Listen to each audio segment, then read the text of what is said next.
विज्ञान का अर्थ है चेतना, और भैरव एक विशेष तांत्रिक शब्द है जो उस अवस्था को दर्शाता है जब कोई व्यक्ति द्वैत से परे चला जाता है। इसीलिए शिव को भैरव और देवी को भैरवी कहा गया है, वे जो हर तरह के द्वैत से पार जा चुके हैं। यह ग्रंथ स्वयं देवी पार्वती के प्रश्नों से आरंभ होता है।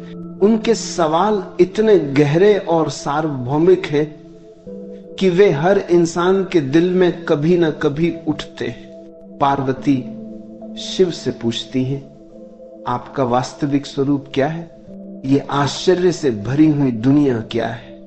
इसका मूल स्रोत क्या है? इस निरंतर घूमते हुए ब्रह्मांड के चक्र की धुरी कहां है? यह जीवन जो रूपों के पीछे छिपा है लेकिन फिर भी उनसे परे है, वह क्या है? हम समय, स्थान और नामों से आगे बढ़कर इसमें पूरी तरह कैसे समा सकते हैं? और अंत में वह निवेदन करती है, मेरे सभी संदेहों का निवारण करें।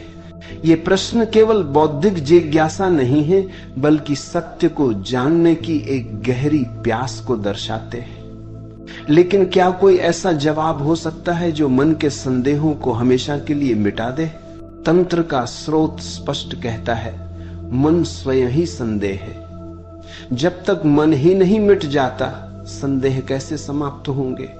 ये एक गहरी समझ है कि कोई भी बौद्धिक उत्तर हमारी शंकाओं को तब तक दूर नहीं कर सकता जब तक मन खुद को विसर्जित न कर दे। इसीलिए शिव का उत्तर अद्वितीय है। वे कोई सिद्धांत या दर्शन नहीं देते। शिव के उत्तर में केवल विधियां हैं, 112 शक्तिशाली तकनीकें। ये तकनीकें सबसे प्राचीन हैं, फिर भी आप उन्हें सबसे आधुनिक कह सकते हैं। इनकी विशेषता यह है कि ये अपने आप में पूर्ण है, इनमें कुछ भी जोड़ने की आवश्यकता नहीं है। इन 112 विधियों में मन को शुद्ध करने और उससे परे जाने की सभी संभावनाएं शामिल हैं। इन विधियों की सबसे अनूठी बात उनकी सार्वभौमिकता है। वे समस्त मानव जाति के लिए हैं, चाहे वे किसी भी युग में रहे हों या भविष्य में आने वाले हों। ऐसा कहा गया है कि किसी भी काल में एक भी ऐसा व्यक्ति नहीं हुआ और ना ही होगा जो यह कह सके कि ये सभी 112 विधियां उसके लिए निरर्थक हैं। ये असंभव है, क्योंकि तंत्र में हर प्रकार के मन और हर स्वभाव के व्यक्ति के लिए कोई न कोई मार्ग अवश्य है।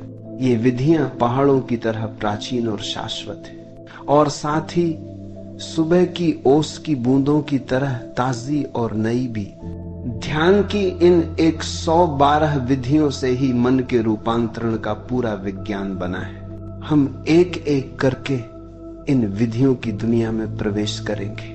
पहले हम उन्हें अपनी बुद्धि से समझने का प्रयास करेंगे, लेकिन यह याद रखना होगा कि बुद्धि को केवल एक उपकरण की तरह इस्तेमाल करना है, मालिक की तरह नहीं। चलिए इन अत्यंत प्राचीन फिर भी अत्याधुनिक विधियों में से कुछ पर दृष्टि डालते हैं। पहली विधि श्वास के एक बहुत ही सूक्ष्म पहलू पर केंद्रित है।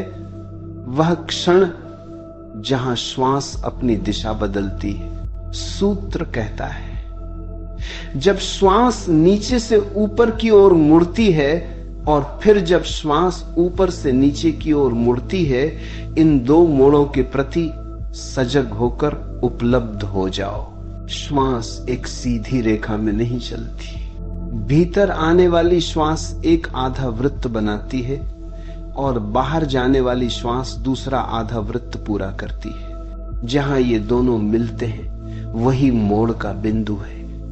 यह एक अत्यंत महत्वपूर्ण क्षण है। यह वह पल है जब श्वास रुक जाती है और श्वास के अचानक रुकने से मन भी ठहर जाता है। उस एक क्षण में आप सांसारिक नहीं रहते, आप एक तरह से मृत होते हैं, फिर भी आपका अस्तित्व होता है।